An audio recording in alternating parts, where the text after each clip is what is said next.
So I will take question 10A from Councillor Philippa Hart, please. Yes, good afternoon everybody. Do you want to... Just wondering about the camera. We'll move there. My question stands, but I do have a point of clarification since I submitted it. The pending planning application I referred to, which is the site of Shepford, has become a live planning application. And I also accept that in the report about the Melbourne site, it was mentioned that there was a planning application on the site, but nevertheless the consultant went ahead and put the planned car park on that site, which really goes to whether or not an effective consultation was carried out with the local communities, and I'm afraid there was no consultation. If I look at what Shepford said about what they were seeking by being involved in this project, they said they're keen that any proposals for these sites would have to demonstrate that traffic would not be increased through the village. Local landowners wanted to see more details of any proposals before they could comment. Well, the proposal is for a 12 vehicle space car park and 24 cycle stands.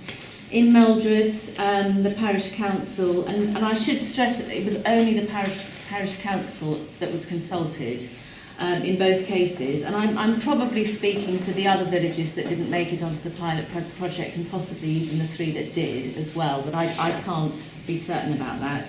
So Meldreth Parish Council said that they're keen to make improvements to the station access and reduce the amount of on-street car parking which regularly impacts on residents.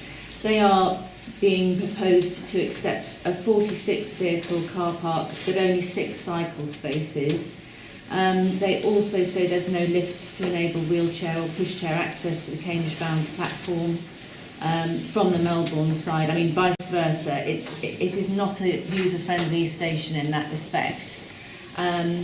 And forgive me, I do think both these villages got on board with this project because of the millions of pounds that the GCP has been given and the unavailability of any funding for these projects anywhere else. So I come here today really trying to represent what your South Cambs villages are saying about the GCP, and Mr Williams mentioned it before, which is that they are strongly of the suspicion that it's all about moving Cambridge's problems out to the villages. And unless there's a little bit more of a conversation being had with our villages, these projects are simply not going to get off the ground, because the residents are angry that they're not having their problems solved, they're having their problems exacerbated. I don't think it's any accident that the 3 pilot projects that have come forward are ones which already have either a guided bus or at least a 1-hourly bus service, or both, because it is much easier to make the case for a transport hub if it already has a bus service plying to it. The other villages, it'll be incredibly difficult to establish those bus services. Can I ask you to one last thing. I'm very glad to have been here today because I do see that you all understand the complexities of the Cambridge infrastructure far better than perhaps this report in isolation suggested. It was a significant omission that the Oxford-Cambridge line was not included in any of the work on this project. Okay, thank you. Thank you.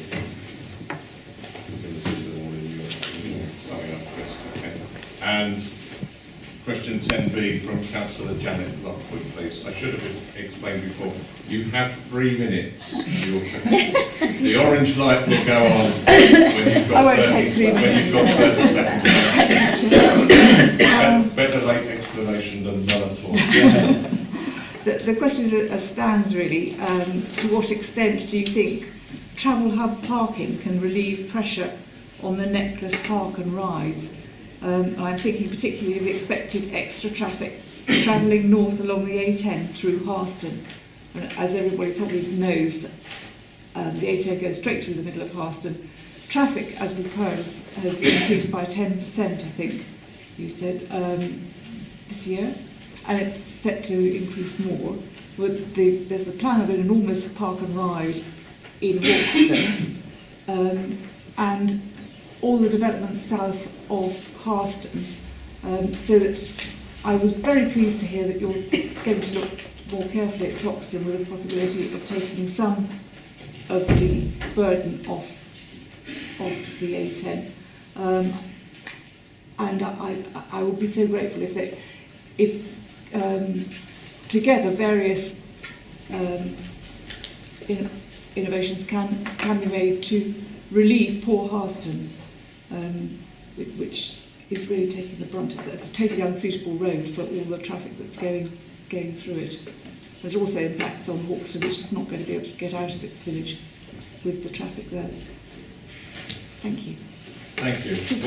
What will happen is that Chris Tunstall will present his report and weave into that report his answers to your questions. Okay, thank you, Chair. I think what we've got to remember with this report is this is all about concept. It was a concept of having these rural travel hubs that we were looking to develop. It's not something that's being developed elsewhere. I think the first point I would want to make is this is not about just for travelling into Cambridge. This is about travelling between villages as well. I'd also make the point that in terms of it's only being where there are bus service, well, no, that's not the case. Whittlesford, where it was being proposed, and these sites were very, very speculative, has no bus services to it whatsoever. And it was more about the station. So I think the first point I'd like to make is this is very much about concept. So in developing that concept, we actually wrote out to all the parish councils. That was the key point to go to. They're the elected bodies of the parishes, and we wrote out to those. A number came back to us, about 10 parishes came back to us, and the report is there that details how it was done. There were about 9 criteria that were considered. They were grouped into what was seen as high, medium and low, and population was one of the issues. Frequency of service, yes, was another issue, but that didn't dominate it, as I've explained with Whittlesford. Cost of travel, journey saving, all of those are actually in the report on page 359. It's part of the report, as you can see on 359. Then, on the basis of that, we did a site prioritisation. The point here is that we need to do a lot more work on these sites. So, it is a concept. We're looking to see whether there is a business case in these. And it was always determined that we would only look at 2 sites to actually develop it. That's not to say sites will not be looked at in the future. The next stages may well be beyond having a look at these 2 sites. These 2 sites actually do show there is a business case for them, that you go further and you start picking up sites that didn't succeed, like Shepperth and Melbourne. Now, in terms of just answering Councillor Hart's question, I've made the point, we talked to the parish councils. We did actually talk, I believe, to the local councillors.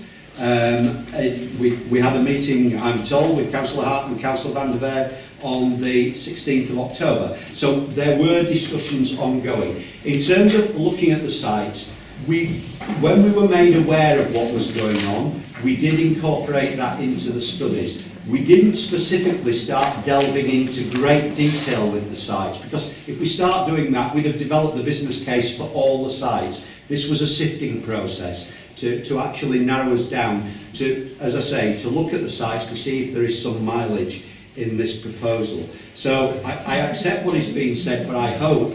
Can we just have the one, Councillor Smith? Sorry. So we just let the officer present the report, please, because we can hear you as well. I'm sorry. Thank you. So I would hope that Councillor Hart, from the discussions we've had, particularly on Foxton and so on, you can see that there is an integrated approach being pulled into this. We would love to do everything, but there is a resource issue that we have to try and somehow prioritise it, particularly where it is, as I've mentioned a few times, a concept. So we have fine-honed it down.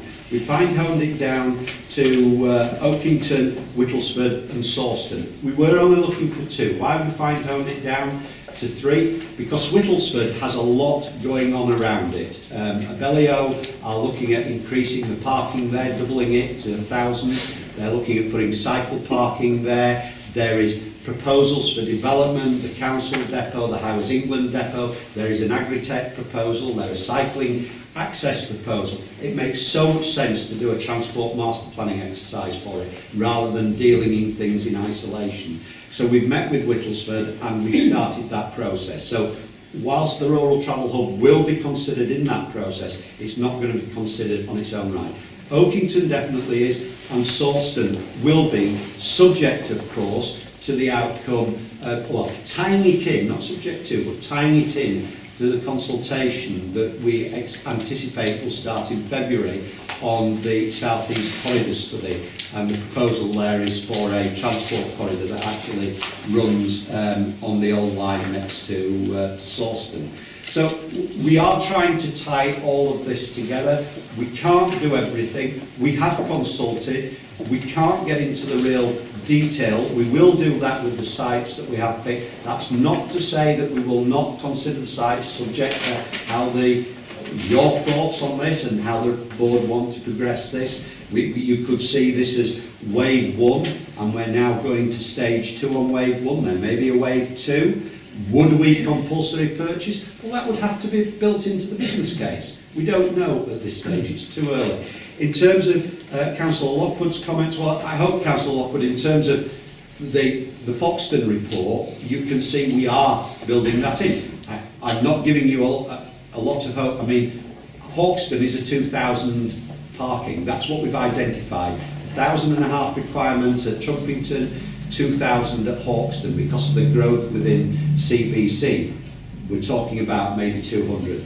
But all these add up and all these help to develop an integrated proposal. So, Chair, I've no more to say. The recommendation to the board will be that we actually go to the next stage, stage 2 of wave 1, should I say, which would be Oakington and Sawston. There will be a separate development around the Whittlesford. We're already in discussion with Whittlesford on the transport master planning brief, which has been written, but will come for information. Lovely. Thank you. Thank you, Chris. Councillor Smith. Thank you. Right, I've got a fair bit to say on this, I'm afraid. So, this report actually isn't, even though I'm supportive in theory of rural travel hubs, they've got to be right. And this report has not given me any confidence whatsoever that the current concept and strategy is actually going to work. So Skanska came and gave an appalling presentation at South Cams a couple of months ago, which actually I lodged an official complaint about because it was so poor, in which they talked about rural travel hubs, but only in terms of the bricks and mortar, what they looked like, completely failed to say actually what their functionality was. So it's interesting on page 362 in their conclusion that they try to define functionality, and they say a transport facility that serves as an interchange close to existing transport corridors that are served by a reliable and relatively frequent public transport service. Now, relatively frequent is just not going to cut the mustard. We heard in the very first presentation this afternoon that what the key factors in driving modal shift is reliability and frequency, not relative frequency, but frequency. And yet we're prepared to compromise on this key thing, which we know is more important than speed for these rural travel hubs. So that's my first concern. It refers to Swavesey and says that they have something akin to a rural travel hub. Well, at the lamentable performance at South Cams, the chair of Swavesey Parish Council stood up and said, "It's not a travel hub, it's a bus stop." He said it's a bus stop where the ticket machines have not worked since it was installed. The car park is a secret. We don't actually want anybody to know about it, because we just want to keep it for local people, and they know if it's publicised, it'll be used by people who aren't local. Bikes are stolen on a daily, certainly a weekly, if not daily basis, and they have one bus every 2 hours. So he said it was laughable that that was a travel hub. So if that's what I think it's described here, they say it best represents what a hub will look like. Actually, that's pretty unimpressive. My last point is that this report is littered with words such as may benefit, should, could, is likelihood, likely to. So, they seem to have so little confidence in this proposal. The very, very last paragraph of this report, before the 8 empty pages of appendices, says, due to the relatively high cost, it may be prudent for the construction of the pilot sites to initially be more temporary in nature. What are we thinking of if we're investing serious amounts of money in things that are temporary? We've gone on and on for 3 years now about having a proper evidence base for things. If we have a proper evidence base, we can build this stuff knowing it's going to work, not with such insurmountable doubts that we're going to build something that's temporary. If we then dismantle something that's temporary because it's failed, the public outcry about the waste of money is just going to be an embarrassment to us all.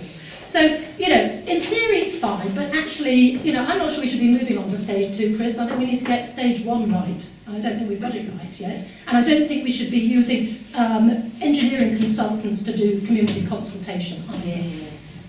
Thank you, Councillor Smith. Andy Williams. I don't think I'll be as eloquent as Bishop Smith, but I think I've got a similar view actually. Very good, thank you. But I'm worried. I'm not usually worried about these things. I think that the worry is about conflicting objectives or priorities. So I could start by going through some of the village comments. Oakington, titled small scheme.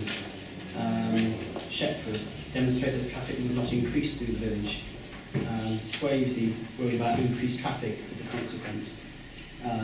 Foxton, they would not support a large scheme, but what they want is their cars that are on the Coney Road to be in a car park instead. So that's one side of the story. That's what the parishes want. They want somewhere where they can take the existing cars off the road, put them somewhere a bit more central, and perhaps provide some things for locals.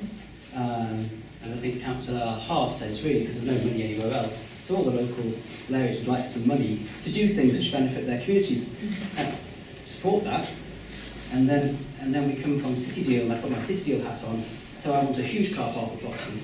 The reason I want that is because one of the main objectives, and indeed benefits, of a rural travel hub is the reduction of private vehicular traffic in and around Cambridge.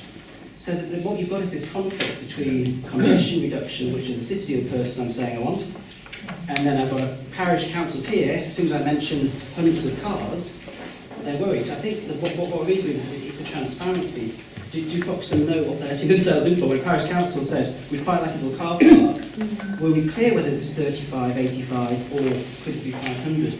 And it's not a blame game. It just worries me that we have a set of parish councils who are trying to find some money to do some laudable things for their local communities, coming up against an attempt to make modal shift within Cambridge and Cambridgeshire, and the two just don't marry very well.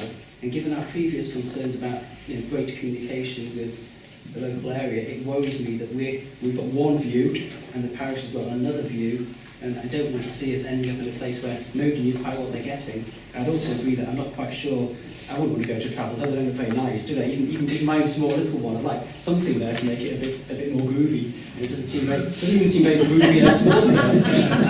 I think it'll be even less groovy than 1,000, but it's still got nothing to do with it. Although I would accept the Whittlesford, I do understand that. I'm not convinced that just putting a car park in the field is a good idea, but I appreciate that there needs to be a wider master planning exercise to take into account potential new developments and Whittlesford expansion. So I'd accept that Whittlesford we need to do something with, but I think we need to revisit our relationships with the parish councils to understand why what we're wanting and quite what they want, because I don't think those objectives are aligned in the slightest at the moment. Thank you. Councillor Williams. Yes, thank you, Chair. I mean, I agree absolutely with what Andy said, and in fact, on the Whittlesford one in particular, it's not a travel hub, it's an extension to the existing car park for the station. I mean, you know, we're opening this car park where we know there are already lots of cars are parked along there by commuters who get the train from Whittlesford to London. We're going to open this free car park, and they are going to go there, and okay, we'll take some traffic away from the existing car park where they've got to pay, so they're going to use this car park, but by and large it's going to be a car park for the railway station, for the parkway. You know, it's not going to be a travel hub for Whittlesford Village, because you've got the station, and if you want to live in Whittlesford Village, you're in walking distance or bike ride of the railway station to take you into the city. Same in Great Shelford, you know, you can bike or you can walk to the station and get your train return into the city. So the Salisbury one will become, again, a car park, basically, for people who will get their bike off the car and cycle either to Shelford station to get the train, either into Cambridge or probably the other direction to go into Liverpool Street.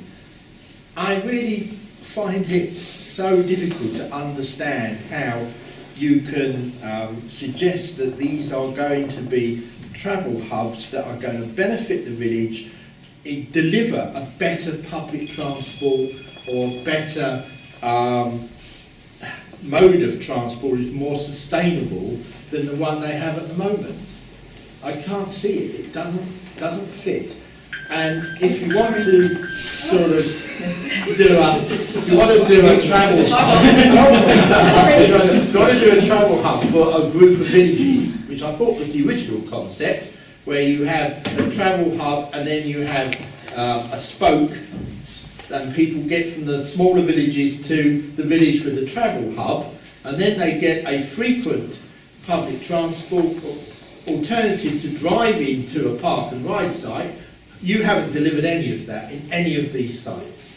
So I really do feel that, you know, this hasn't accomplished what we thought a rural travel hub was going to be, and instead, to my mind, you're just extending railway station car parks.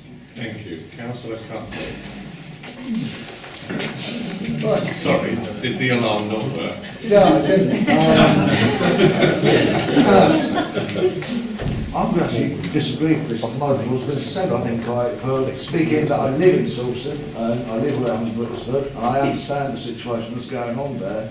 Having a hub in Salisbury would be a great improvement. It would take an awful lot of traffic off of 1301, which is a major problem with ours. So I'm in conflict with that. Regarding the Whittlesford one, I think that's wait and see. There is the potential of that becoming a car park, and I'm sure that, that when this report was made and they looked at that, that was taken on board. You're talking about the comments made. Sourcing actually makes the comment of making a look at this more holistically, and also improving cycleways, footpaths to Whittlesford as well. So they're being very, very positive about it. So some of the knocking that's going on today, I think, is actually not merited, because there are an awful lot of positives in there. And with the trouble that we've got going on, the 505, the M11, the A11, the 1307 and the 1301, hubs in there, cars coming off the road, making the road safer and the cycleway safer, to me, must be a good thing. Thank you. Thank you. Claire Rusk. I'm also thinking that on the other hand we could do nothing at all. So these are steps towards a better place. I've spent 4 decades in villages around Cambridge with one bus in out a day and one bus back in a day. 3 kids growing up from being small kids to big kids having to cycle to the next village to get on buses or trains. It all helps. So anything that we can do, even if they're imperfect, I think we should be doing as soon as we can. So there is no solution that has no impact. There is no solution that doesn't have more traffic driving if there's a car parking space. So villages that are just saying, we'll only do it if there's no more traffic, are being somewhat unrealistic, I fear. So I think we've got to take some steps towards something that is not perfect, but is at least on the path. Vice Chair. Yes, well, I had the great pleasure of attending an event in Cambridge at the Centre for Mathematical Sciences on Saturday morning on the Keeping Cambridge Special, and there were several others in the room also present. And one of the things that was mentioned was that we simply don't have all the answers. So when it was when the question was brought up about how do we control access to the centre of Cambridge, someone said, well, why don't we be much more willing to try things out? And one of the suggestions was literally using bales of straw to close parts of Regent Street for a few weeks and see what happens with traffic and so on. So I think there may be more of an appetite for trying things on a not permanent basis than you may believe. Like Councillor Cuffley, who's the local member for Salisbury, as I mentioned at the beginning, I'm a local member for Oakington and Westwick, and I can assure the Assembly that there has been extensive discussion, not just on the parish council, but in the wider community. And everyone is aware of the conflicting priorities that Andy touched on. That the risk of having a large car parking space is that you attract people in by car.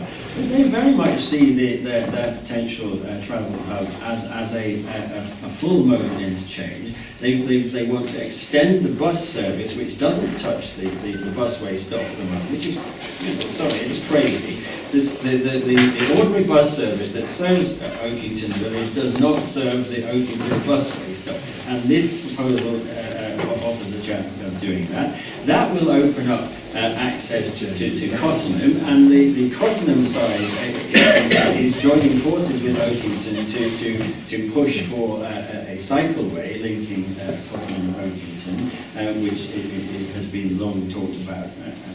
And so on. And they've gone for a modest amount of car parking, which is significantly more than what's needed to take the cars off the road, up the park on Station Road, without being over-facing. And again, in terms of, small steps, if this works, and if Oakington finds that it's a benefit to them, and Cottenham finds a benefit to it, and Rampton and so on, and there's a general feeling locally that this works, well, in the future we could expand the amount of car parking spaces and make it more brewery, as there's something about people of a certain age saying brewery. That's great. A lot of age. Yeah. Councillor Chairman, I think Councillor Witherspoon has picked up the points that I was going to make. I understood that we were authorising the preparation of full business cases, and I think the studies need to be done, and when they are done, we can either move forward or not. I think they'll work personally, and we should do it. Thank you. I have no further speakers